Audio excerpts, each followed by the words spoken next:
صاحبي المري مقلا سفي عن معنى سفي عن marka maadaama course-keena uu maanta ku saabsan yahay basic micneheeda waa naqaanaa in wixii from scratch inta laga soo bilaabo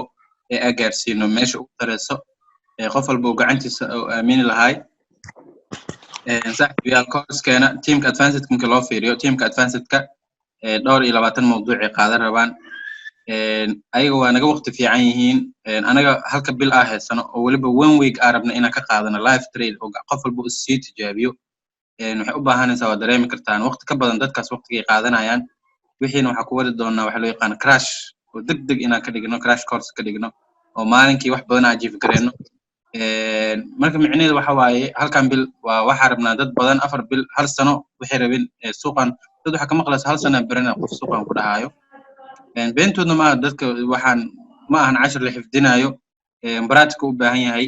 laakiin waxa aaminsanahay hadii halkan bil aniga waxa rabaa wixii muhiimadda mar walba oo aslaaya nuxur yihiin laga maarmaan u yihiin suuqan arabna in course-kan ku qaadano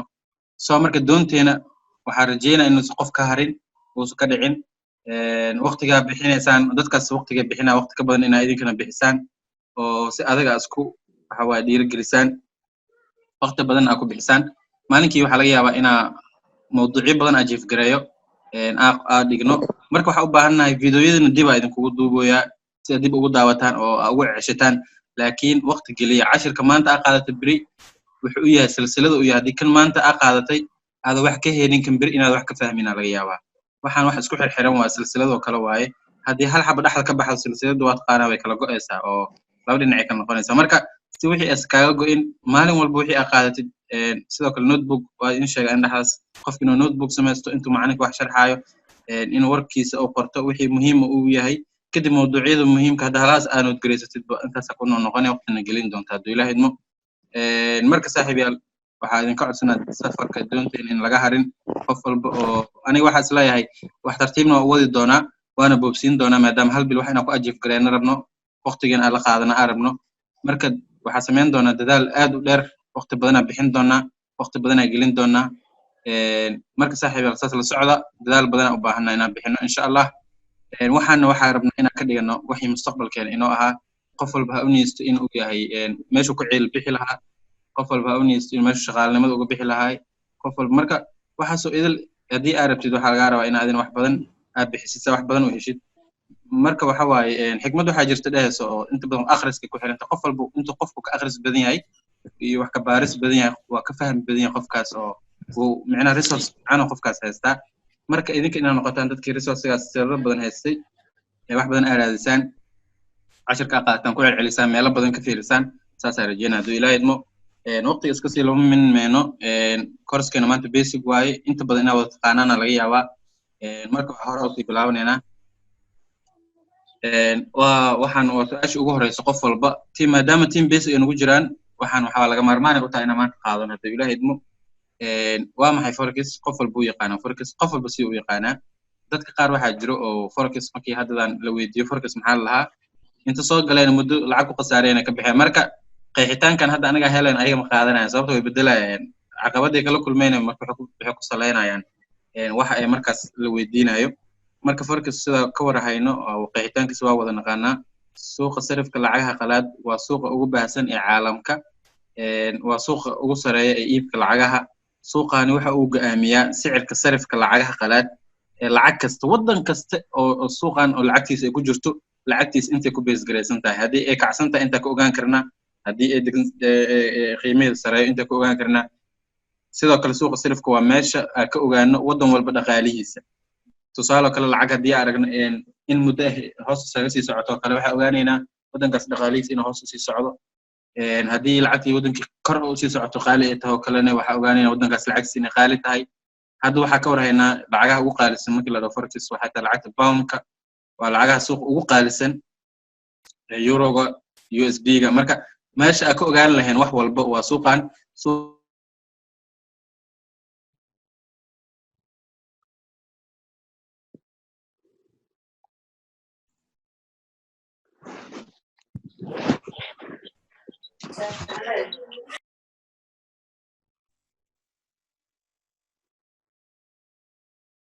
saaxiib yaa dhiga raal noqdo xogaa qof ay soo wacay aad ugu dhacay marka waxaan dhahay suuqan forex waa ima qashaana filaa si fiican macna waa maasantiin marka suuqa wuxuu shaqeeyaa shanta maalin 24 saac micnaheedu waxa waaye waddanka rabtid joog shaqada rabtid hay marxaladda rabtid ku jir waa fursad ku badan anytime habeenka kaga shaqeysan kartaa maalinka ka shaqeysan kartaa galabka ka shaqeysan kartaa subaxii ka shaqeysan kartaa anytime suuqan waa suuq furan shanta maalin waxa waaye maalinta isniinta oo caawa 6 saac markii la gaaro ilaa 7 saac inta u dhaxaysa suuqa furma habeenka jimcaha oo sabtiga soo galaayo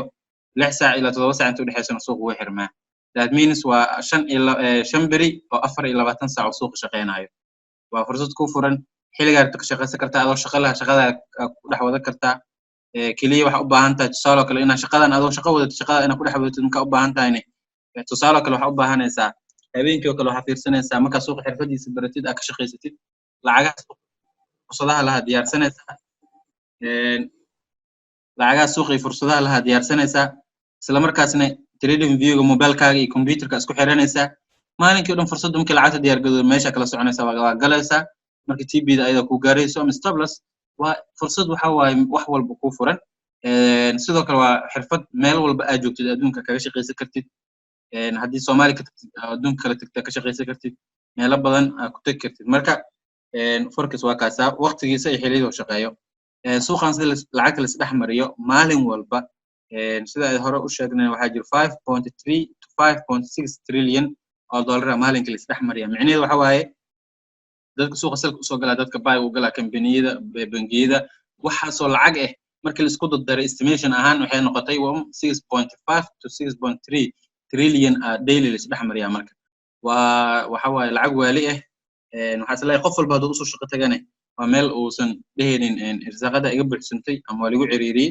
5.3 lacag waali waaye marka sidoo kale waxaa noogu xigo taariikhda suuqa forex oo leeyahay maxaa waaye sida laba socon xiliyadii hore inta lacagaha soo bixin waxaa jiri jiray waa xiliyadii zaadka u horeeyay in waxaa jiri jiray wax walba ee jiri jirto waxa la laho wax isku bedelashada tusaale kale waxaa sameyn jirnay qofkii xoolo leh iyo qofkii beero leh wuxuu samaysan jiray caanihiisa iyo hilibkiisa wuxuu ku bedelan jiray qudaar iyo inuu helo wax saacas inuu helo briskii inuu helo galeydii oo beeraleyda marka waxaa la isku bedelan jiray badeeca lagu bedelan jiray sida saas u soo jirtay waxa la dhahay maadaama badeeca lagu bedelanayo muddo kadib waxa imaatay waxa loo yaqaano in la sameeyo lacag in la sameeyo lacagta la sameeynayo marka waxay ahayd lacag inta la sameeyna ka hor waxa jiri jiray dahab iyo waxaas in lagu kala ganacsado oo qofkii dahab haysto oo adeegii dhiibayo qofkii kale sidii ku kala qaadanayo muddo markii la joogay waxa la bilaabay in la dhaho dahabkii waxa dhacday hadda sida labada socotaan dahabkii mar wuxuu maray dahabka ugu badnaa adduunka wuxuu aaday dawladda Mareykanka ayada gacanta ku dhigtay waxay soo dejisay wax la dhahayo waxay isku xirtay dahabkii dollarka waxay dhahday maadaama dahabka adduunku 3 meelood 2 meel bar dahabka adduunka dhankeeda maadaama uu maray waxay dhahday waxa u baahanahay maadaama dahabka adduunka aniga ahayo waxaan daawici doonaa inta dahab ahayo dollar la mid ah qof walba wuxuu awood u yeelan doonaa in dollarkaas iyo dollar iyo dahab isku xiran yihiin oo wax ku gato in mudamkii sidii la isticmaali jiray dahabkii dollarkii madaxweynihii Mareykanka wuxuu sameeyay in la kala furo dahabkii iyo dollarkii maadaama dahabkii oo la arkay in adduunka dhankiisa kala soo marayo way joojiyeen waxay dhaheen dahabkii dollarka waa kala furnay dollarkana goonidiisa u soconaa dahabkana goonidiisa u soconaa haddana wuxuu sameeyay waa dawlad caqli badan oo qowmiyad badan kala duwan oo maskax badan leh isla markaas waxay suubiyeen waxay dhaheen dahabkii waxa la isku xiray haddana dollarkii waxa la isku xiray shidaalkii wadamadan qaliijku imaaday shidaalkii u qoday amniyu siiyay wuxuu dhahay dahab shidaalkan wax kala ledin kaga ma iibsan kara dollar ahayn dollarka waxa qiimaha kor saas u yeela marka maanta adduunka ugu sareeyo wadan walbana uu ugu dhex shaqeeyo waxa waa saas waaye maadaama hadda uu dhahay mangelis siyaasadeed uu siinayo oo ay shidaalkoodii u ilaalinayo doomihii adduunka marka wuxuu dhahay waxa dollar in lagaaga ma iibsan karo dahabkii dollarka sida isugu xiray sheekaas dheer marka ka soo laabano marka ka soo qaadano in suuq forex wuxuu la mid yahay ganacsiyadii awal jiri jiray oo wax alaab lagu bedelan jiray waxay la mid noqonaysaa adoo dollar haysto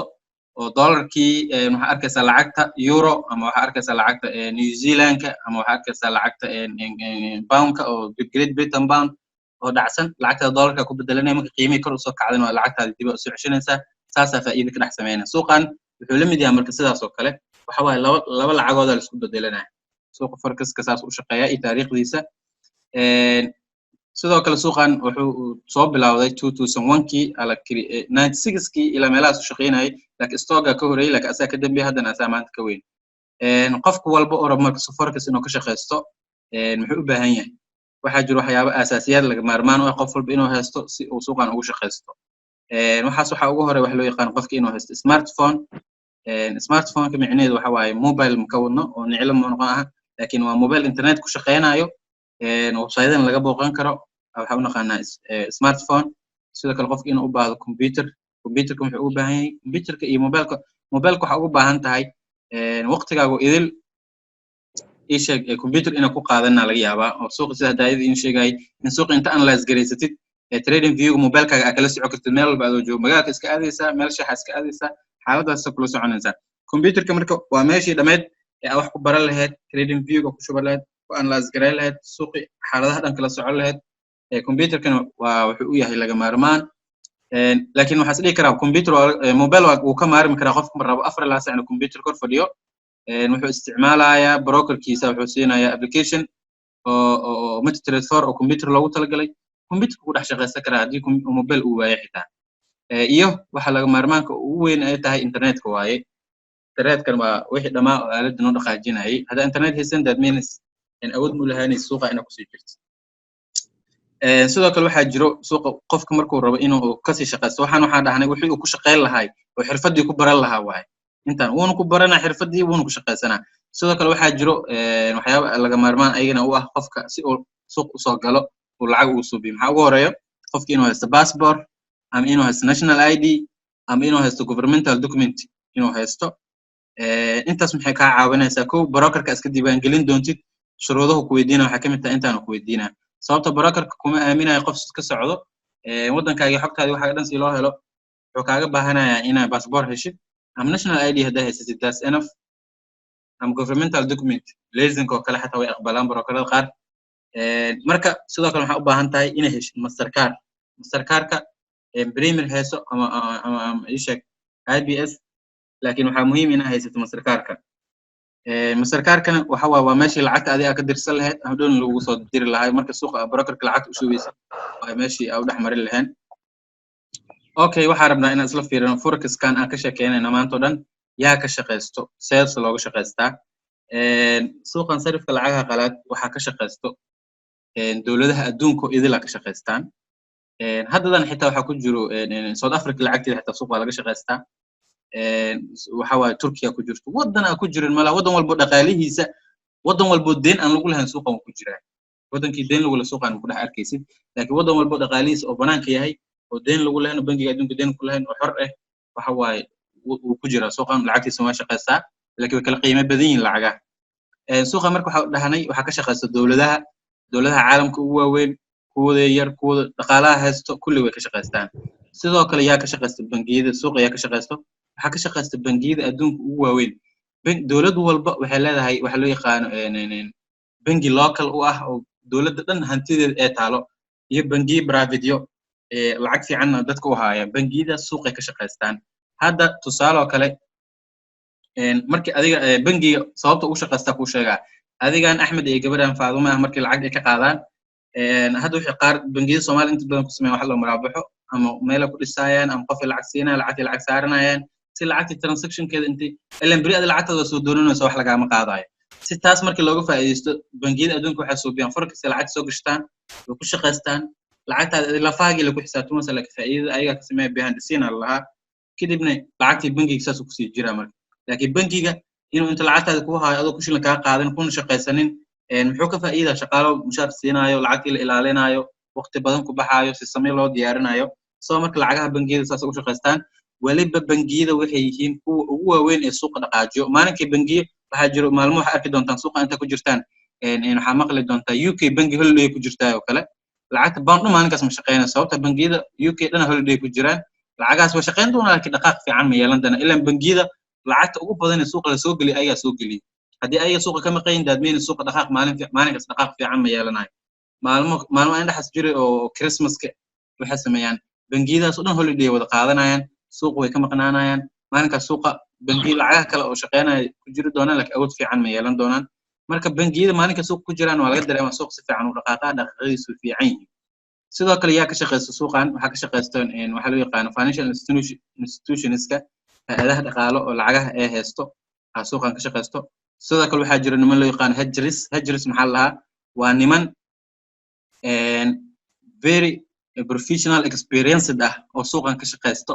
oo dadka adduunka lacagaha haystay lacag ugu shaqeeyaan waa adigan wiilkan iyo gabadhiinan maanta zoomkan ku jiro inta ilaahay waqtigaagay oo ku saamaxo waqti badan aad geliso suuqan very experienced professional ku noqotay marka waxaa noqonaysaa qof xirfad haysto oo asiga la rabo tusaale kale dad waxaa jira guryaha lacag isaga haysto oo maanta ku dhahay iigu shaqeey 100 kun iga qabo 200 iga qabo 50 kun iigu shaqeey ku dhahay mar alaal marka aad sii weynaatid marka millions and billions suuqan ku soo gali doonto waxa noqon doonta waxa loo yaqaan hedgeris marka waa dadka legendska suuqa ka ah ee dadka adduunka u taajirsan Bill Gates u trade gareeyaan iyo Ishaq iyo Mag iyo waxaas u trade gareeyaan waa niman legendiyaal ah marka waa waxay ku xireen xirfadooda markii sidoo kale waxa jira retail traders waxa waa aniga adiga dadka nala mid ah oo lacag iska yar suuqan ku haysto lacagtaas la soo galo $1 million la gal aad daartid laakiin adiga hedger waxa ka tahay retail trader aad tahay ilan lacag suuq dhaqaaji karto mar walba ma la geli kartid hal qofna waa tahay saaxiibal zoomkan 10 minutes aan uga haray oo ku soo laaban doona insha Allah markuu ma dhamaado laaban doona hadii ilaahay idmo waa boobsiinayna intaan waxa rabnaa marka suuqan qaabkee looga shaqeystaa suuqa sarifka waxa looga shaqeystaa sariflayaasha suuqa waxay isku sariftaan laba lacagood oo qiimaheeda oo ay ayagoo isticmaala laba lacagood qiimahooda midna oo sareeyo midna hooseeyo ay isku sariftaan marka ayagoo isticmaala waxa loo yaqaano sell ama isticmaalaya buy means waxa waa suuqa qofka inuu kor u galo ama inuu hoos u soo galo dadka suuqa ka shaqeysta waxay sameeyaan lacag markii ay qiimaheeda hooseeyo oo dhulka ay joogto way iibsadaan sababta kor u soo kacaysaa marka qiimaheeda oo sareeyana way iska iibiyaan oo lacagtii waxa loo jeedaa inay hoos u sii socdo qiimaheeda qaabkaas looga shaqeystaa forex sell iyo buy-ga lacagta markay kor u socoto oo Ishaq la soo iibsan kor u socoto waa la iibsadaa oo buy waaye marka hoos u socoto waa la iska iibiyaa sell waaye waxaa jirta lacag ugu badan ee suuqan lagu trade gareeyo inta lacag ugu weyn waaye lacag intan ka tira badan waa arki doontaa marka experience noqotid oo waqti badan suuq ku jirtid oo lacag badan waxa arki doontaa stock kala trade gareena arki doontaa laakiin lacagaha ugu weyn oo suuqa ku trade gareen doono waa lacagahan meesha kuugu xusan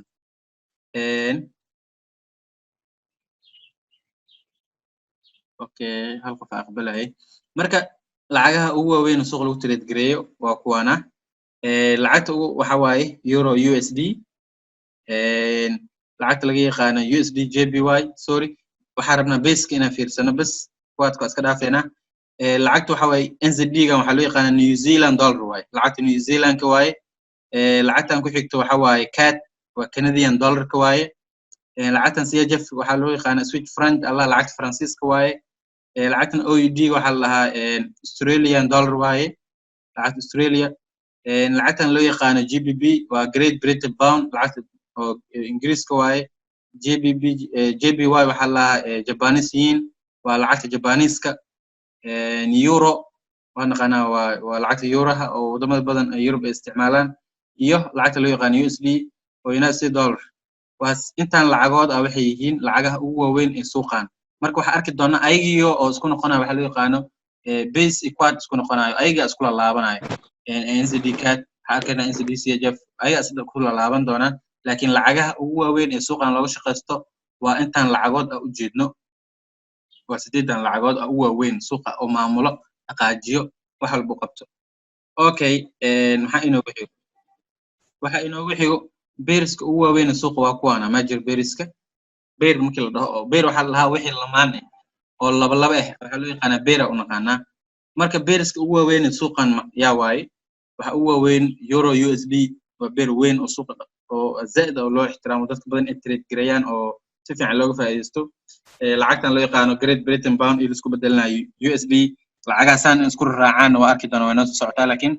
lacagaha ugu waaweyn waa hadda in la trade gareeyo dhaqaalaha fiican inta badan leh USD JPY waa lacagtan loo yaqaan Great Britain pound-ka iyo mayo lacagtan Japanese-ka iyo Ishaq dollar-ka USD CHF Swiss franc iyo USD-ga saaxiibayaal warkii idinku daalino beerkana suuqa ugu waaweyn markii lagu dhahayo hal trick qaado lacag walba USD raacsan tahay waa major bear currency lahaa sirta baa halaas waaye lacag walba USD raacsan tahay waxaa loo yaqaanaa major bear waaye waa bear weyn oo suuqan dhaqaaq fiican ka soo biyo oo lacag dad badan ay trade gareeyaan waaye haddii aad aragtid lacag USD ay raacsan tahay waa lacagii hadda aad soo arkayno 8 ah oo USD wada raaceen waaye marka waa major bears ay noqonayaan kulligood waxaa loo yaqaanaa major bears waxa la lacag walba USD raacdo triggers meel ku qoro okay meeshan waxaa ku jiro time table aan u sameeyna 28 ka lacagood iyo sida isku raacaan lacagii haddadan intu seenay isku laabanaa marka isku laabtaan 28 lacagood isku noqonayaan 28 ka lacagood waa kuwaana marka waxaa idin rabaa lacagahan dadka teamka cusub inay xifdiyaan isku raacaan inay kor ka ogaadaan waxa dhan la rabaa inaa bay waxa hard ka qabato euro bears meeshan ku jiro GBP 28 baa hay ya